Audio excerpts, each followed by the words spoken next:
नमस्कार साथियों, आज हम एनसीईआरटी सार संग्रह महेश कुमार बर्नवाल का दूसरा वीडियो है। इसमें हम बायोलॉजी को डिस्कस करेंगे। तो चलिए आइए वीडियो को शुरू करते हैं। तो ये सार संग्रह महेश कुमार बर्नवाल का वन लाइनर है। तो हम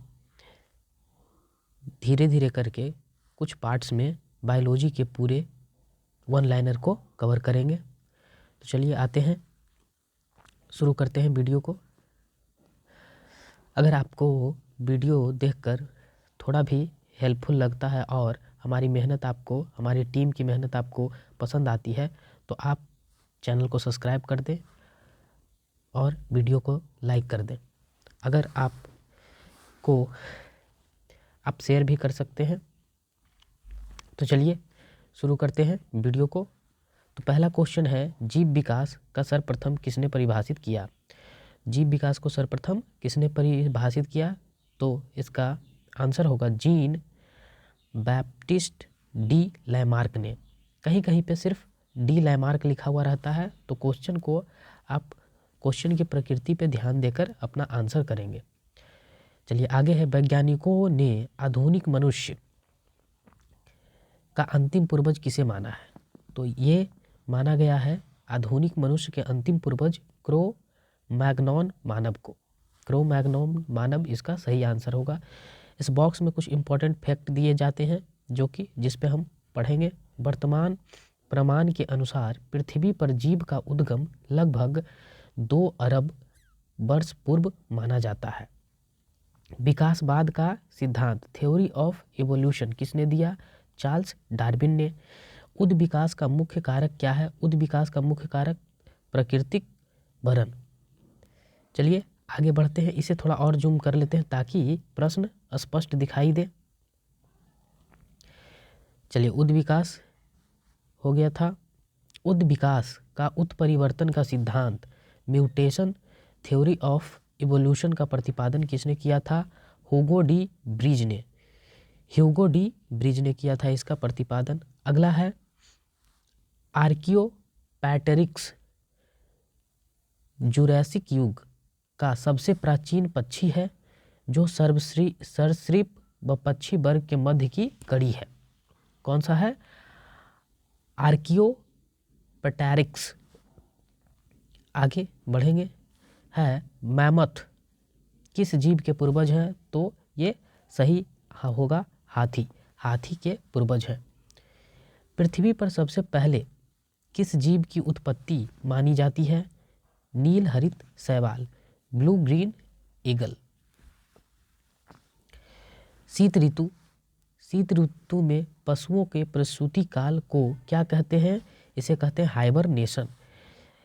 किस जीव में स्नायु तंत्र तो होता है परंतु मस्तिष्क नहीं होता है? यह है तारामीन यानी स्टारफिश। स्टारफिश में स्नायु तंत्र नर्व सिस्टम तो होता है लेकिन मस्तिष्क नहीं, ब्रेन नहीं होता है। जीवाणु में किस प्रकार के राइबोसोम पाए जाते हैं? तो ये 70S राइबोसोम पाए जाते हैं। राइबोसोम 2 तरह का होता है, एक होता है 70S, एक होता है 80S। डायनासोर सरीसृप वर्ग में आते थे जिसका उदय मोसोजोइक युग में हुआ था। नील हरित शैवाल जीवाणु तथा कवक में लवक नहीं पाए जाते हैं बल्कि लोमीन के आकार की कौन सी रचना पाई जाती है? तो ये होगा क्रोमैटोफोर्स।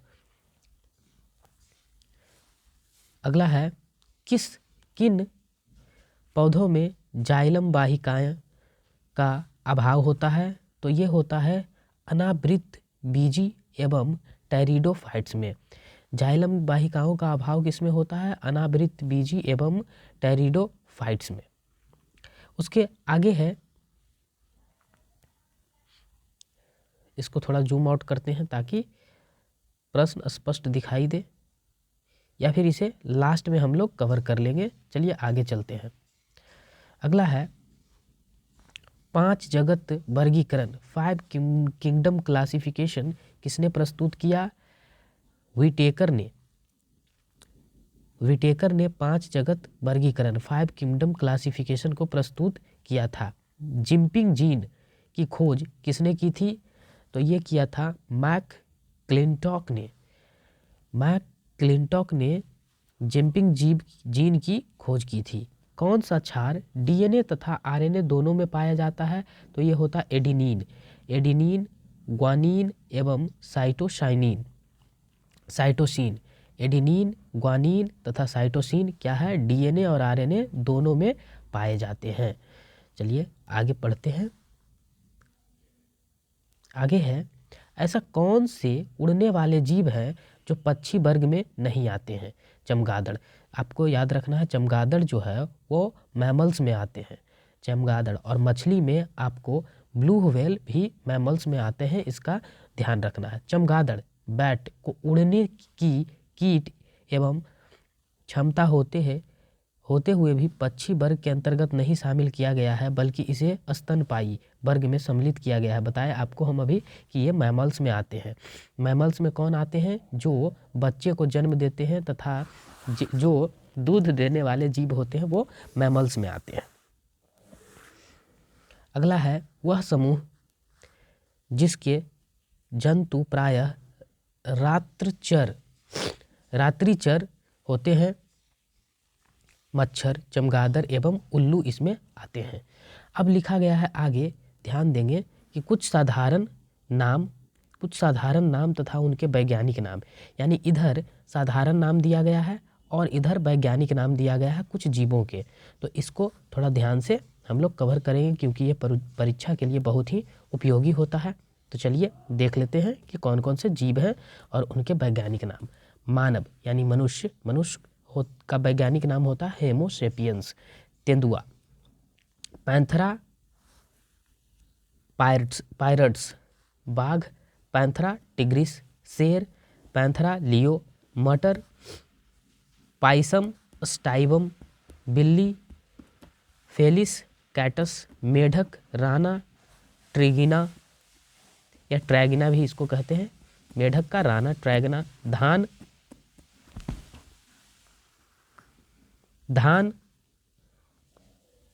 ओराइजा अस्टाइबा, सरसों बेसिका कम्पेस्टिस, चना सीसर एरिएटीमन, गेहूं ट्रिटिकम एस्टिवम, गाय बॉस इंडिकस, आम मैग्निफेरा इंडिका। इसे आप 1 से 2 बार पढ़ेंगे तो आपको सारी चीज़ें याद हो जाएगी।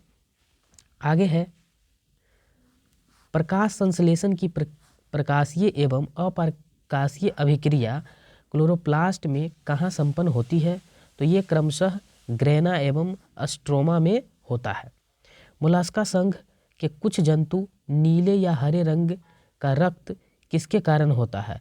तो ये होता है हीमोयास्नीन के कारण। किसके कारण? हीमोयास्नीन के कारण ये होता है।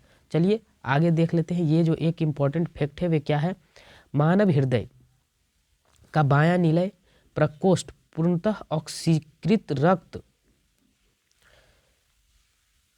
में महाधमनी और संपूर्ण शरीर में भेजता है। चलिए आगे देखते हैं आगे क्या है। अगला है,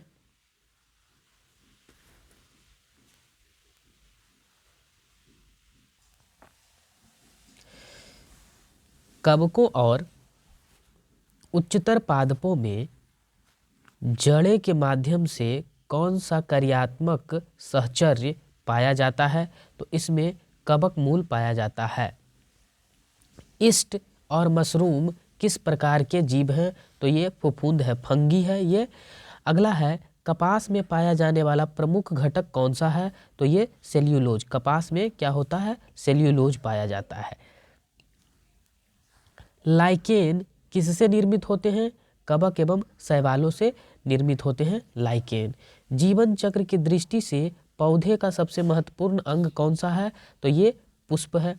क्लोरोफिल के निर्माण में कौन सा तत्व महत्वपूर्ण होता है? तो ये मैग्नीशियम होता है। अधिकांशतः कीट किसके द्वारा श्वसन करते हैं? तो ये वातक तंत्र ट्रैकिया के द्वारा करते हैं श्वसन। आगे है, कुकैन आवृतबीजी पादप का उदाहरण है जो सिनकोना नामक पादप की छाल से प्राप्त किया जाता है तथा यह मलेरिया के उपचार के लिए प्रयोग किया जाता है। यानी जो कोकैन है वो एक आवृत बीजी पादप का उदाहरण है जो सिनकोना नामक एक पौधा है, उससे उसके छाल से निकाला जाता है और इससे किसका उपचार होता है, तो मलेरिया के पीड़ित लोगों का इससे उपचार होता है। सेब में पाया जाने वाला लाल रंग का क्या कारण है, यानी सेब में का लाल रंग जो होता है किसके कारण होता है, तो वो होता है एंथ्रोसाइनिन के कारण। टमाटर का लाल रंग किसके कारण होता है, तो ये लाइकोपीन की उपस्थिति के कारण होता है टमाटर का लाल रंग। सहतूत फल जो है उसका वैज्ञानिक नाम क्या है, तो सहतूत फल का वैज्ञानिक नाम है सोरोसिस। सर्पों की 20 ग्रंथियां जो वेनम ग्लैंड होता है सांपों का किस अंग के समान है, तो ये है कशेरुकी प्राणियों के लार ग्रंथि के समान। नेपेथिस खासियाना नामक पौधा मुख्यतः भारत के किस राज्य में पाया जाता है, तो ये मेघालय में पाया जाता है। कौन सा पौधा है, नेपेथिस खासियाना। अगला क्वेश्चन की तरफ हम बढ़ते हैं, तो चलिए नेक्स्ट है चट्टानों पर उगने वाले पादप क्या कहलाते हैं, तो इसे शैलभिद कहा जाता है। अब है घटपर्णी कीटभक्षी पादप। घटपर्णी क्या है, एक कीटभक्षी पादप है जो कीटों को खाता है, के अंतर्गत आता है।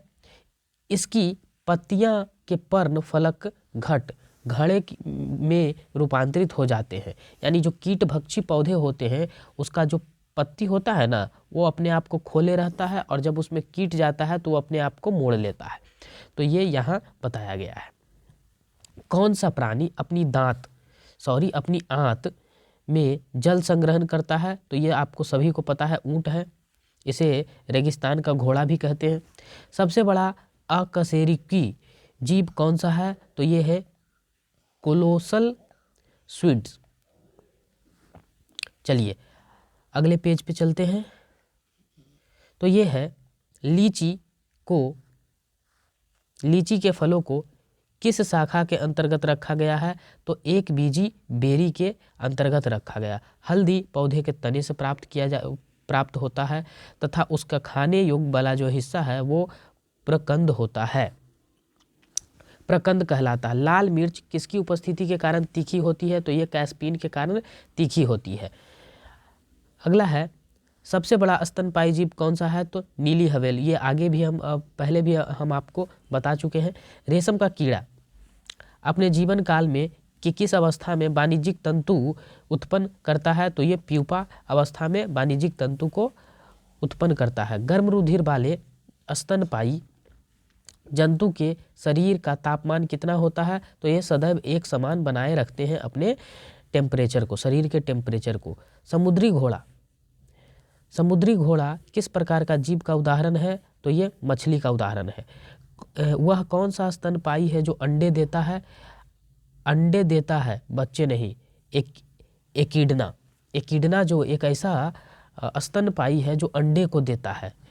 चलिए जानने की इच्छा प्रकट करना तथा गूढ़ चिंतन व मनन करना मनुष्यों को वानर के गुण से अलग करता है। मानव शरीर में पाई जाने वाली सबसे छोटी कोशिका कौन सी है, तो ये शुक्राणु होता है। सील किस वर्ग का प्राणी है, तो ये स्तनपायी है। कॉर्क किस पेड़ से प्राप्त किए जाते हैं, तो ये क्वार्क से प्राप्त किए जाते हैं। डॉल्फिन किस वर्ग में आते हैं, तो डॉल्फिन भी स्तनपायी में आते हैं। अफीम या मॉर्फिन पोस्ते के पौधे के अधपके फल से प्राप्त किए जाते हैं। गन्ने के रोपण में उसके किस भाग का प्रयोग किया जाता है, तो ये तना का प्रयोग किया जाता है। ये हमें लगता है रोपण के जगह रोपण होना चाहिए। लहसुन की गंध का क्या कारण है, तो ये सल्फर यौगिक की उपस्थिति के कारण लहसुन में गंध पाया जाता है। चलिए अगला क्वेश्चन की तरफ हम बढ़ते हैं, तो शुष्क जलवायु के अनुकूल पेड़ पौधे को क्या कहते हैं, तो इसे मरूदभिद कहते हैं, जीरोफाइट कहते हैं। अब देखिए एक प्रश्न है जो नीचे दिया गया है, तो इसको पढ़ लेते हैं कि ये क्या है। जल एवं स्थल दोनों पर रहने वाले जीव उभयचर कहलाते हैं। जल स्थल पे जो दोनों जीव रहते हैं उसे उभयचर वर्ग के अंतर्गत रखा जाता है। इसके अंतर्गत आते हैं जैसे मेढक है, मेढक आता है, कछुआ आता है, तो इन सबको उभयचर कहा जाता है। तो वीडियो आपको कैसा लगा? अगर वीडियो अच्छा लगा तो वीडियो को लाइक कर दीजिए, शेयर कर दीजिए और चैनल को सब्सक्राइब कर दीजिए। पढ़ते रहिए और अपनी सफलता की निश्चित गारंटी के लिए लगातार मेहनत करते रहें। धन्यवाद।